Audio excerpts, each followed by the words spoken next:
En el nombre de tu Hijo Jesús, nuestro Salvador,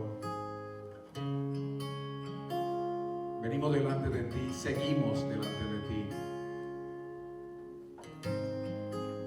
sabiendo que nuestras oraciones, Señor, suben delante de tu presencia como olor fragante, como incienso de olor grato.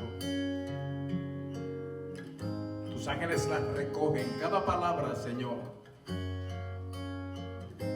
cada súplica, cada lamento, cada lágrima. Nada se pierde, Señor, todo se recoge y sube delante de ti. Y se depositan, Señor, estos ruegos, estas súplicas y estas alabanzas en esas copas de oro que están delante de tu presencia. Y de tu presencia entonces sale, Señor, la respuesta. Sale el poder, sale la bendición. Porque tú te deleitas, Señor, cuando tus hijos vienen delante de ti en oración. Así que gracias, Dios. Gracias, Señor mi Dios. En el nombre de Jesucristo. Amén. Amén. Gracias, Señor. Dios les bendiga a todos, hermanos, desde ya. Y olvidé decirlo al principio, pero se lo estoy diciendo ahora. Envíe sus peticiones de oración.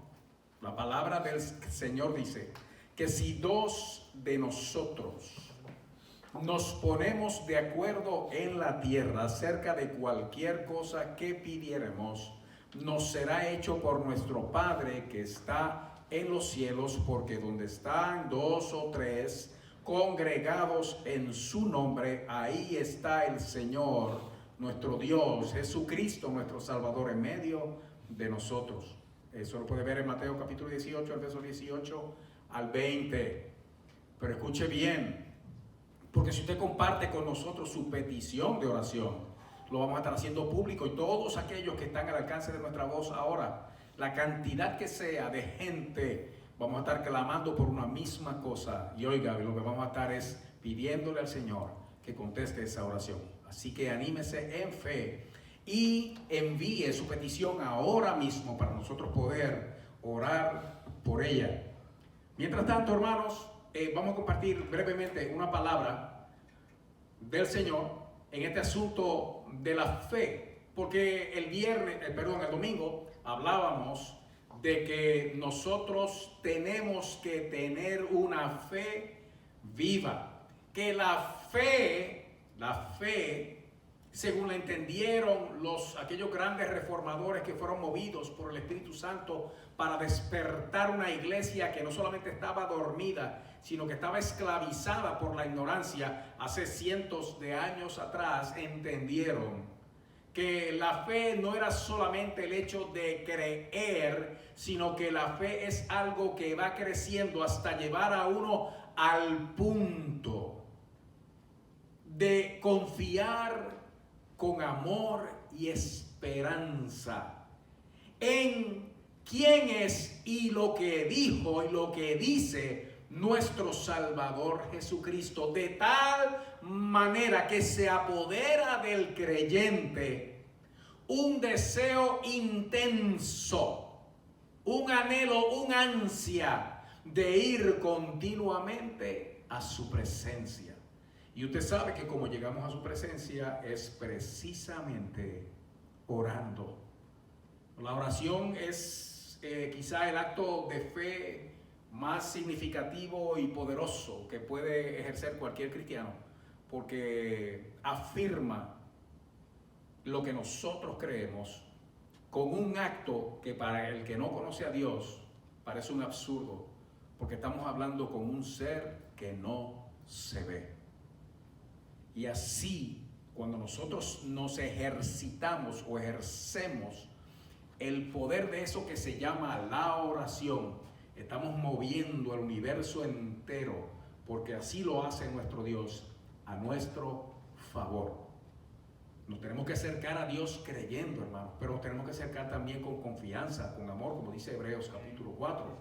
Es con confianza, es con amor. Porque usted sabe qué, que a fin de cuentas, lo que nos aleja a nosotros de Dios es el pecado y la acusación que acompaña pecar, que no es otra cosa que hacer lo malo o desobedecer a Dios.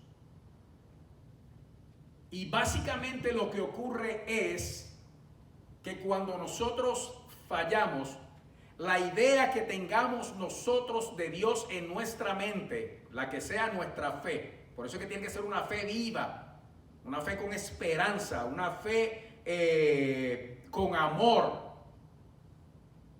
Pero lo que tengamos nosotros en nuestra mente es lo que va a determinar entonces cómo nosotros vamos a reaccionar en el momento de fallar, de pecar, de cometer un error. Porque cuando nuestra fe es viva nos va a llevar directamente a Dios. El pecado nos aleja de Él y entonces nos acusa delante de un Dios áspero, serio, estricto, rígido, inflexible. La fe nos dice a nosotros que Él nos ama y podemos ir delante de Él con confianza. Eso es lo que hace la fe. Por eso lo ven que me acompañe ahora para ver esto un poquito en más detalle, hermano, y entonces nosotros poder, hermano, echar a un lado toda carga de opresión, todo aquello que te oprime, todo aquello que te aplasta, todo aquello que te aleja, todo aquello que te apaga. Vamos a echarlo a un lado, hermanos, porque podemos ir con confianza delante del todopoderoso Dios. La figura de un Dios rígido, inflexible, juzgador, hermano, esa va a ser la posición de Dios en algún momento dado, cuando el mundo entero va a ser juzgado por Él en un tiempo donde la gracia de Dios no va a estar presente en la tierra de la manera en que está ahora, pero nosotros estamos viviendo ahora el tiempo de la gracia que Dios ha dispuesto de sí, por el puro afecto de su voluntad, sin nosotros merecerlo, tener misericordia y compasión de quien sea. Lo único que hay que hacer es reconocerse delante de Él. Vaya conmigo a la palabra del Señor, Tito. Colosenses viene un día, no muy lejano de ahora. Tito, capítulo 3. Maravilloso, hermano. Y le recomiendo esa lectura. De hecho, en estos días le estaba haciendo una recomendación a una hermana que no lleva mucho tiempo en el Evangelio, tiene un deseo grande de estudiar la palabra del Señor. Si usted comparte ese deseo, escúcheme bien, que le voy a dar una instrucción breve, sencilla, que lo va a ayudar a poder estudiar la palabra del Señor o leer la palabra del Señor, luego estudiarla más profundamente, usted sacándole mayor provecho. Empiece en el Nuevo Testamento y empezando en el Nuevo Testamento, hágalo comenzando en el Evangelio de Juan, el cuarto libro del Nuevo Testamento, Mateo, Marcos, Lucas, Juan. Comience leyendo desde Juan, ese Evangelio maravilloso, hasta Apocalipsis capítulo 3, porque todo eso, Apocalipsis 3, ¿por qué no le digo todo el Apocalipsis? Porque luego usted va a poder entrar en lo que es la profecía apocalíptica, pero hasta Apocalipsis 3, desde Juan, todo es el mensaje de Dios para su iglesia. Ahí nosotros aprendemos doctrina, sana doctrina. Aprendemos a conocer a nuestro Salvador, a nuestro Señor Jesucristo. Aprendemos a conocer al Dios Padre, al Dios Hijo, al Dios Espíritu Santo, su manifestación, cómo Él trata con nosotros y qué Él espera de nosotros. Y nos lo enseña, hermano, detalladamente. ¿Usted quiere comenzar a leer la Biblia? Desde Juan hasta Apocalipsis 3.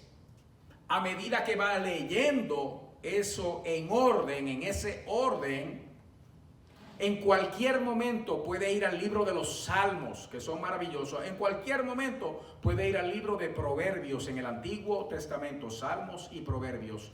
junto con Juan hasta Apocalipsis 3. Ya se lo dije de una manera bien sencilla. Así que si sigue la instrucción, usted va a crecer en el conocimiento de Dios de una manera maravillosa, que usted misma se va a sorprender. Amén. En Tito capítulo 3, escúcheme bien, porque si de algo le sirve a Satanás infundirnos a nosotros miedo a Dios, es que nos hace alejar de Él, porque vemos a Dios con un carácter que no es el suyo. Dios es amor. Y escúcheme bien, porque yo creo también, como dice la Escritura, que Dios es fuego consumidor. Dios es misericordia, pero Dios también es justo. No tiene por inocente al culpable. Pero muchos de nosotros, nuestra fe ha llegado solamente hasta un punto que nos permite ver y entender la realidad de Dios, pero no comprender el gran amor de Dios hacia nosotros. Y uno solamente puede amar profundamente a Dios cuando entiende y recibe, cuando recibe y entiende ese gran amor de Él por usted, por mí. Si me acompaña a Tito en el capítulo 3, y en ese capítulo 3, vaya conmigo el verso 4, capítulo 3, verso 4. Dice la palabra del Señor, y vamos a estar viendo el significado, hermano, de algunas de estas palabras que vamos a estar escuchando aquí. Aquí hay versos, hermano, que en un solo verso uno puede estar 6 meses hablando de él. De tanta información que tiene tan poquitas palabras. Hoy lo vamos a hacer en unos pocos minutos. Pero escuche bien, porque estos pocos minutos nos van a aclarar a nosotros verdaderamente cuánto Dios nos ama. Ah, y lo otro, ¿a quién? Porque hay otro aspecto de la fe que no ha madurado. Y es que la fe que no ha madurado reconoce el amor de Dios, la misericordia de Dios, la justicia de Dios, la paz de Dios y todas esas cosas, pero la ve muchas veces en los otros y no la ve en sí mismo. Que uno piensa que Dios es así, con aquel, con aquella, con el otro, porque ellos son buenos, pero conmigo no. Yo no soy digno, yo no soy digna, yo no me merezco. Y eso es una falsedad, eso es un engaño del mismo diablo. Vea usted a quién ama Dios. Y viéndolo, entonces entendamos nosotros cuán grande es ese amor, para que podamos recibirlo, entenderlo, conocerlo, ese gran amor de Dios. Verso 4. Pero cuando se manifestó la bondad de Dios nuestro Salvador y su amor para con los hombres, nos salvó. Oiga eso, déjeme detenerme ahí y deténgase conmigo. Hubo un momento dado donde algo que no se había revelado todavía se reveló. Hubo un momento en la historia de la humanidad, desde que se creó Adán y cayó Adán y Eva, y la humanidad entera venía sufriendo las consecuencias de esa caída, de ese pecado, de esa muerte espiritual. Hubo un momento donde por encima de todo lo malo, por encima de la perversidad, por encima del pecado, por encima del permiso y la autoridad que le confirió el hombre a Satanás para operar sobre su vida, por encima de todo eso, se manifestó la bondad de Dios, nuestro Salvador, y su amor para con los hombres. Y escuche bien, y nos salvó. El asunto es que está presentando esto todo el tiempo en pasado. Esto es algo que ya Dios hizo. Por eso lo que nos corresponde a nosotros solamente es recibirlo, aceptarlo, creerlo. Y una vez creído, entonces eso se adueña del alma de uno y la cambia. Escuche bien, porque este es el asunto. Cuando se manifestó la bondad de Dios. Y entienda esto, porque lo que yo quiero que veamos esta noche, lo que el Señor quiere que veamos esta noche, es verdaderamente quién es Él para con nosotros, de tal manera que entendiendo su carácter y la forma en que Él trabaja en este tiempo a favor de la humanidad. No estoy hablando del cristiano, estoy hablando de la humanidad. Porque si esta es la forma en que Dios está trabajando y quiere, ama y hace por el mundo entero, cuánto más por nosotros, los que ya hemos creído, cuando se manifestó la bondad de Dios, nuestro Salvador, y su amor para con los hombres. Esa palabra bondad, escúcheme bien, cuando se manifestó la bondad de Dios, nuestro Salvador. La cosa que más abajo dice, nos salvó. Oiga, pues ya dijo que era el Salvador. Eso es como redundancia, pero sí lo es. O sea, está insistiendo en el hecho de que en un momento dado Dios manifestó, y cuando dice que manifestó es reveló su bondad. Lo interesante de la palabra bondad, y la palabra bondad, si uno se pone a pensar en ella, de momento puede ser bueno, y es verdad. Esa es la raíz de la... Pero ¿qué es eso de ser bueno? Cuando se manifestó la bondad de Dios, escuche bien, bondad es lo contrario de severidad. O sea, una persona bondadosa es totalmente contraria a una persona severa. Los de nosotros que somos menos jóvenes que otros, porque eso de viejo aquí no existe, esa palabra no se usa. Los menos jóvenes de nosotros, y especialmente si venimos de países hispanos, quizá crecimos dentro de hogares donde la severidad era la orden del día, donde ser severo era el requisito para ser bueno. Si no se era severo, se estaba haciendo mal padre o mala madre. Había que ser severo. Y la severidad se manifestaba especialmente en el castigo por haber hecho lo malo. O sea, mientras te portes bien, no va a haber ningún problema. Pero si haces algo mal, no solamente te voy a castigar, sino que lo voy a hacer severamente. De ahí venían castigos, hermanos, terribles, cosas que uno vio y oyó, que eso eran unas cosas. Había gente que los arrodillaban en arroz, sobre granos de arroz, con un caldero con agua arriba, y cuidado que el agua no se vire. Imagínese usted, hermano, eso es tortura. Eso parece venido de la Inquisición. Habían castigos severos que eran con azotes, golpes, palos. Porque se era severo a la hora de corregir el error o lo mal que se hizo.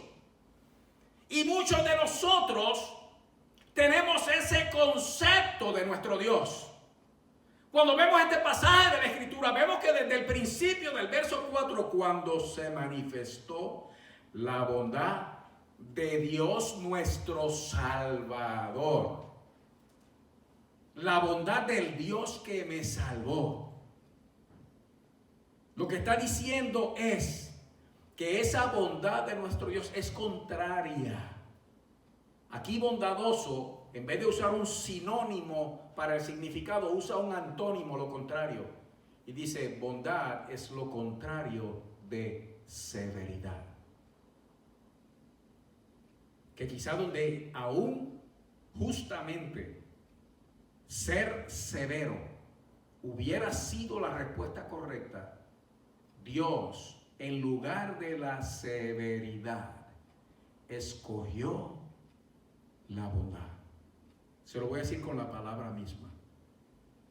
Por cuanto todos pecaron Y cuando la Escritura dice todos pecaron, está hablando de usted, de mí y del mundo entero. Dice, están destituidos de la gloria de Dios. Desechados, no pueden estar en la presencia del Señor. Porque la paga del pecado, este es el pago justo por el pecado. Esto es lo que merece el pecado. La paga del pecado es muerte. Pero escuche bien. Mas la dádiva, el don, el regalo de Dios es vida eterna. Ahí se reveló la bondad de Dios. Que donde las consecuencias de nuestros actos merecen un castigo que, si es severo, a la misma vez es justo, Dios ha escogido irse en contra de la severidad, hacer lo contrario a la severidad para ser bondadoso con nosotros, porque Él es nuestro Salvador. Ese es nuestro Dios. Es un Dios bondadoso o un Dios bueno. Dios es bueno. Cuando dice aquí que se reveló, se manifestó la bondad de Dios en lugar de la severidad de Dios, de la manera que lo hizo fue no matándonos, sino salvándonos. Nos salvó. Oiga bien, oiga bien. Estoy al principio del verso 5. Nos salvó. Y escúcheme bien, hermano. Déjeme decirle otra cosa. En esta parte del verso 4 que tengo que incluirle. Aparte de la bondad, dice, cuando se manifestó la bondad de Dios nuestro Salvador y su amor para con los hombres, esa expresión está diciéndonos a nosotros que esa bondad que se fue en contra, hermano, de la severidad, es que Dios escogió, en lugar de ser severo y cumplir el juicio justo, el castigo que merece el pecado, que es la muerte, dice, no, se fue del otro lado, se fue del lado bondadoso, no del lado severo, mostrando su amor para con los hombres. Escúcheme bien, está hablando de la humanidad. Cuando dice aquí los hombres, dice la humanidad, y la palabra amor aquí, y esto es algo que vale la pena aclararlo, hermano, escúcheme bien, porque esa es la limitación que tiene el inglés, lo tiene el español también, que nuestros idiomas son unos idiomas hermosos para expresar los pensamientos, pero no son tan abarcadores, hermanos, como el griego, por ejemplo, que fue el idioma en que se escribió esta palabra, porque la palabra amor aquí, nosotros para amor usamos amor, sea el amor que sea. El amor conyugal es amor. El amor conyugal de marido y mujer. El amor fraternal de hermanos o padres es amor. El amor a Dios es amor. En griego no era así. En griego había una palabra para el amor divino, el amor a Dios. Había una palabra para el amor conyugal. Había una palabra para el amor fraternal. Y aquí la palabra amor, donde dice que lo que Dios reveló su amor por la humanidad, es una palabra que usted debe haberla escuchado antes, es filantropía. Usted oye de gente que son filántropos, especialmente los adinerados. Si usted es pobre y hace cosas raras, un loco. Si usted es rico y anda repartiendo el dinero por ahí, es un filántropo. Un filántropo se le llama así porque la palabra filantropía o filántropo viene de filo, que es una palabra griega para amor, ese amor a los demás, y antropos, que quiere decir hombre o ser humano. O sea, cuando Dios reveló esa bondad de Él, manifestó su bondad, es porque Dios siente un amor profundo por todo todo ser humano. El que se pierde, el que se va al infierno porque hay un infierno. No es porque Dios quiere, Dios ama a los seres humanos que Él creó. Dios ama a cada uno de ellos. Este pasaje de la Escritura es claro en ese asunto de que la revelación del amor de Dios no es exclusiva de algunos, como algunas doctrinas quieren enseñar, que es solo para algunos. No, no, no, hermano. Esta palabra aquí de filantropía nos dice a nosotros que la bondad de Dios, la forma de Dios tratar con la humanidad bondadosamente, contrario a la severidad, es porque Dios ama a los seres humanos. Ahora déjeme decirle algo. Si Dios ama a los seres humanos en la condición que están, y son millones de millones los que no quieren saber de Dios, no conocen a Dios ni lo quieren conocer, son muchos también los que conociéndole lo odian, y muchos otros que conociéndole también simplemente viven como quisieran y no como Dios quisiera. Y con todo eso Dios ha escogido no ser severo, sino ser bondadoso. ¿Cuánto más no lo será Dios contigo, que le amas, que eres su hija, que eres su hijo? Ese es Dios para nosotros. El que puede ser bondadoso y sentir afecto por el mundo entero en la condición que está, ¿cuánto amor no sentirá por aquellos que ya somos sus hijos? Y eso yo lo tengo que entender para que, teniéndolo presente, yo me pueda acercar a Él con esa confianza que va a garantizar una respuesta a mi oración. Oiga bien. Entonces, cuando Él manifestó esa bondad y su amor para la humanidad,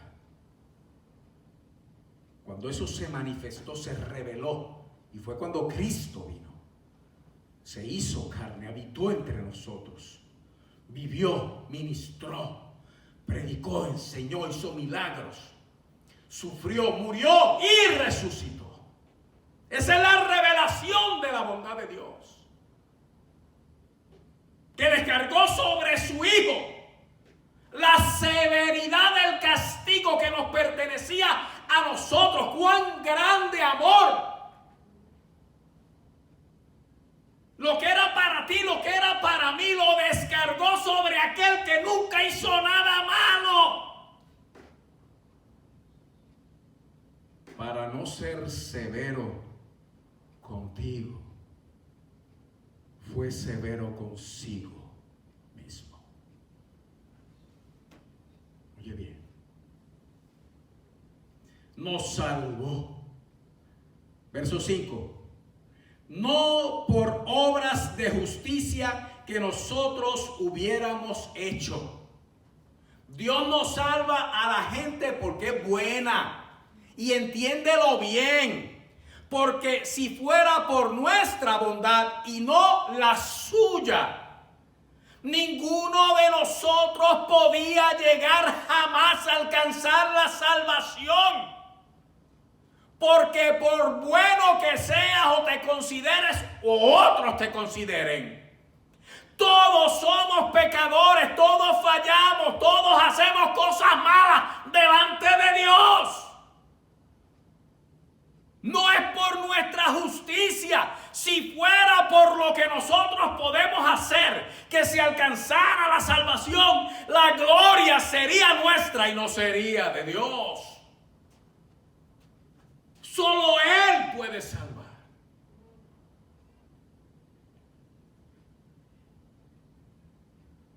No por obras de justicia que nosotros hubiéramos hecho, sino por su misericordia. Ahora, cuando dice nos salvó, escucha bien, porque está diciendo aquí en tiempo pasado que ya Él hizo aquello que me va a librar a mí del castigo severo y me va a meter a mí dentro de la bondad de Dios. Esa bondad de Dios es lo contrario de severidad.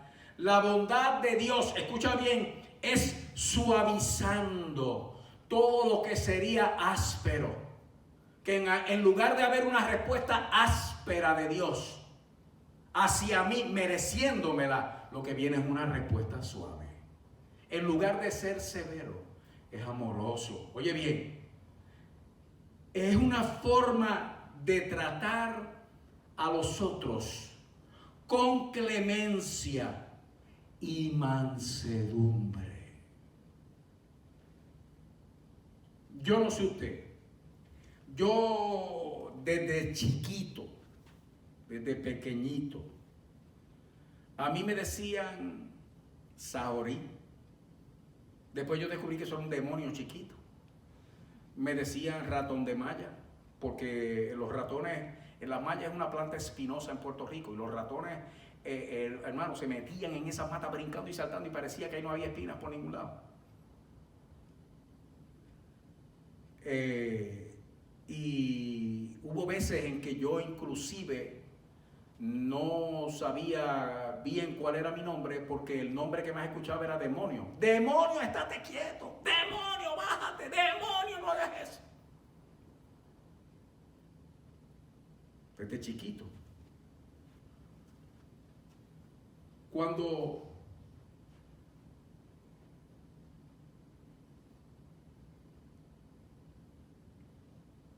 dice aquí que nos salvó Dios,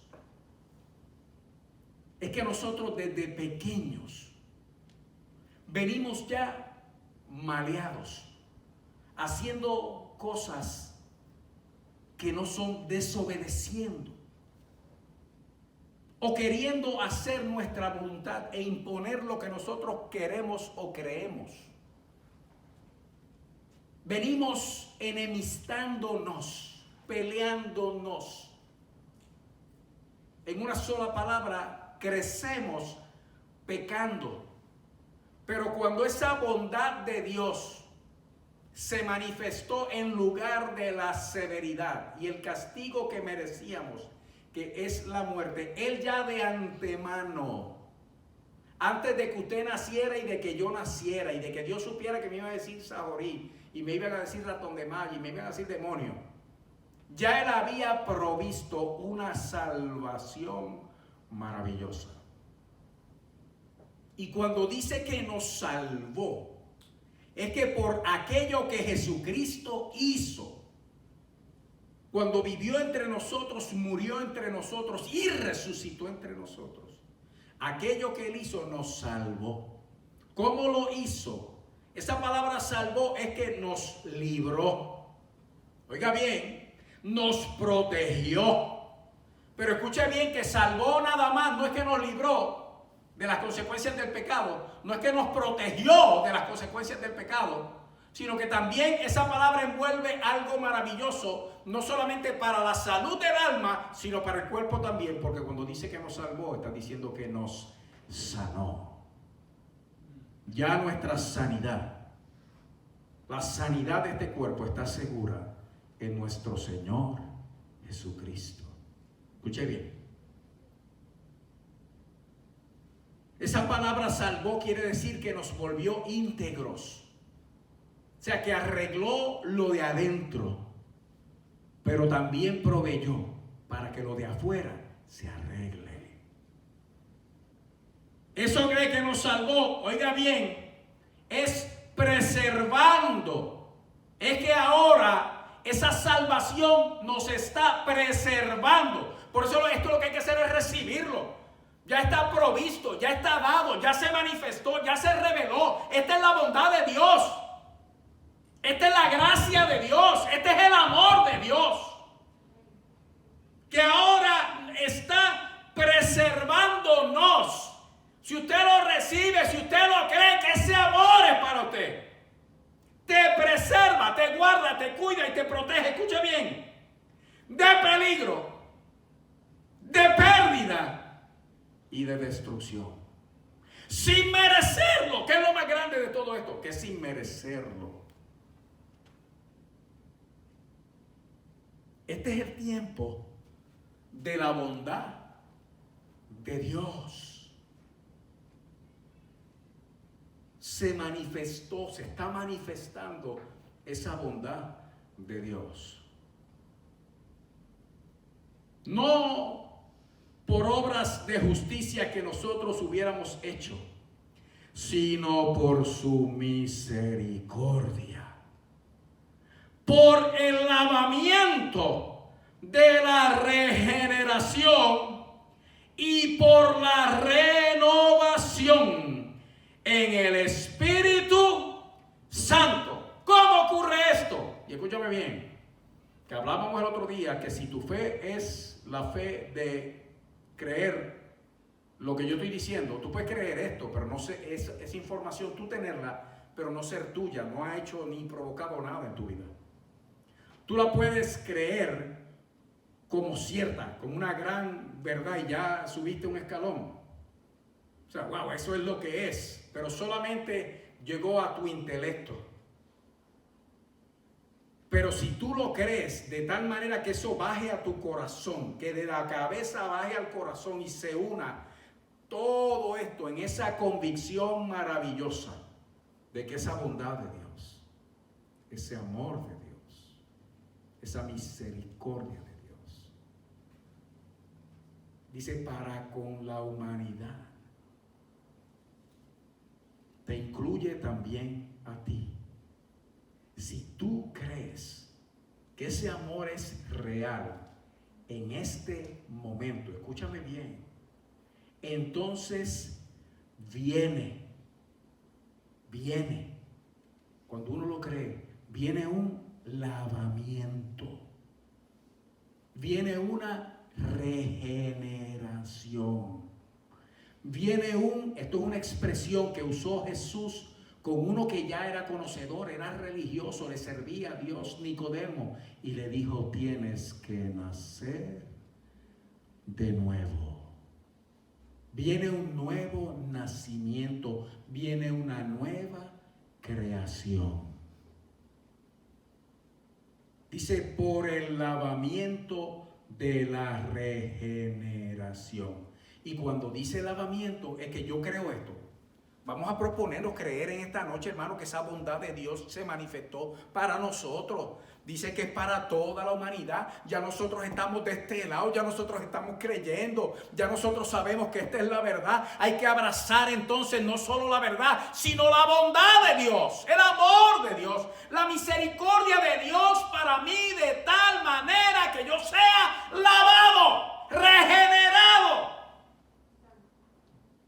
Porque regeneración es renacimiento, nacer de nuevo. Es restauración espiritual. Es renovación, que escuche bien, que es lo mismo que una nueva creación. En Juan, el evangelio que le mandé a leer para comenzar su lectura ordenada de la palabra del Señor, en el capítulo 1 de Juan, en los versos 12 y 13, dice esto: mas a todos los que le recibieron, a los que creen en su nombre. ¿Qué nombre es ese?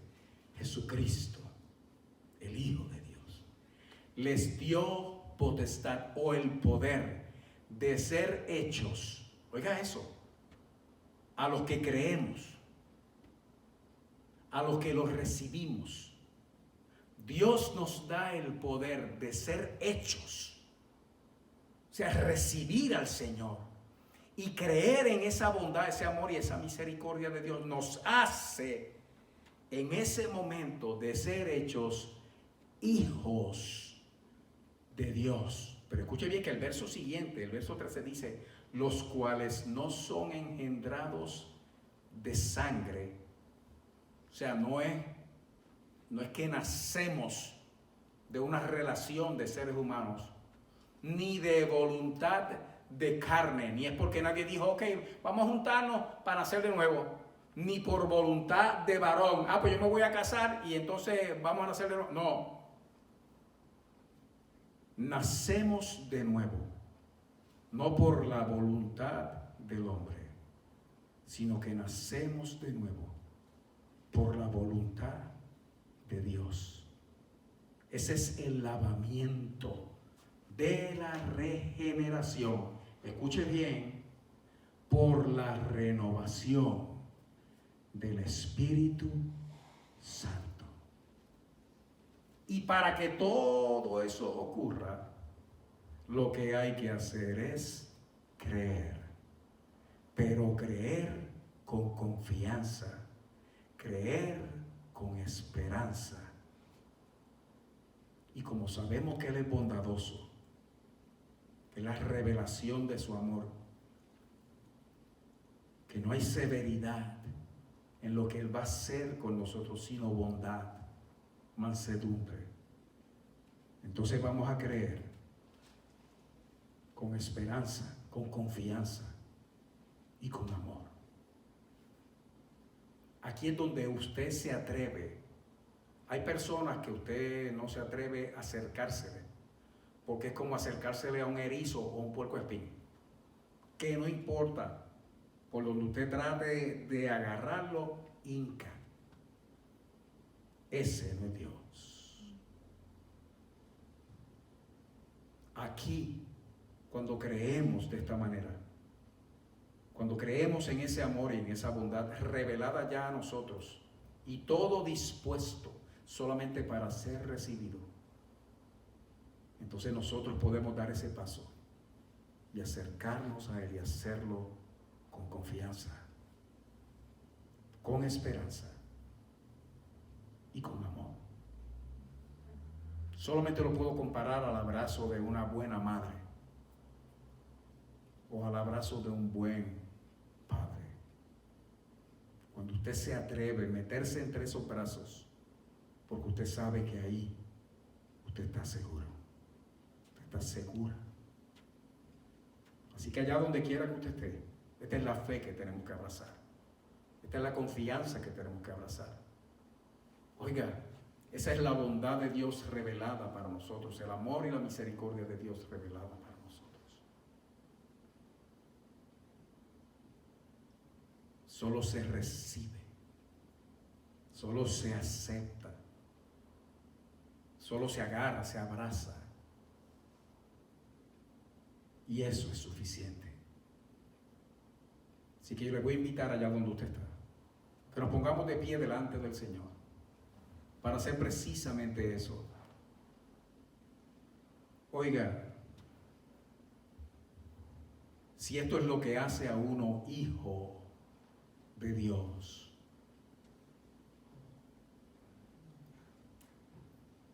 y como hijo, heredero de todo lo de Dios. Y la Escritura dice coheredero con Cristo. ¿Y qué vamos a heredar? La gloria de Dios, la vida de Dios, el amor de Dios. Entonces hagamos lo que tenemos que hacer. Creerlo y recibirlo. Y dejar que el Espíritu Santo haga el lavamiento de la regeneración. Amén. Así que únase conmigo en esta oración. Vamos a pedirle a nuestro Dios Padre bueno, en el nombre de Jesús. Señor, y dije Padre bueno, y lo digo con convicción. Digo bueno, Señor, entendiendo por esta palabra cuán bueno de verdad tú eres, Dios. Y cómo tú has revelado tu bondad a toda la humanidad, donde pudiendo haber sido severo, escogiste la bondad, la mansedumbre, el buen trato. Todo para salvarnos. Todo para permitirnos, Señor, nacer de nuevo, librándonos, Señor, no solamente del pecado, sino de sus consecuencias. No es solamente restaurar el alma y el espíritu, sino también sanar el cuerpo.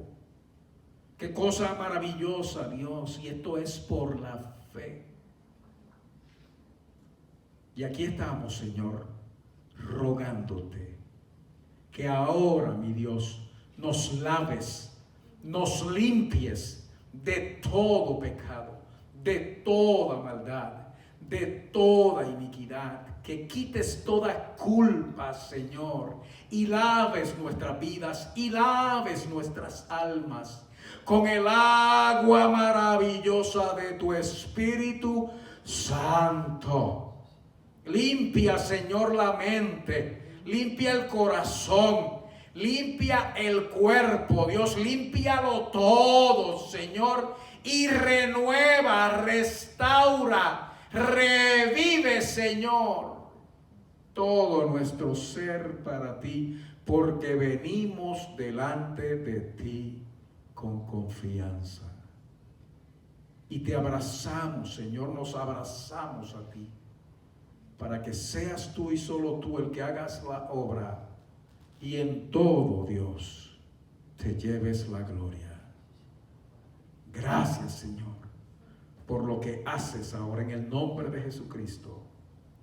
Amén.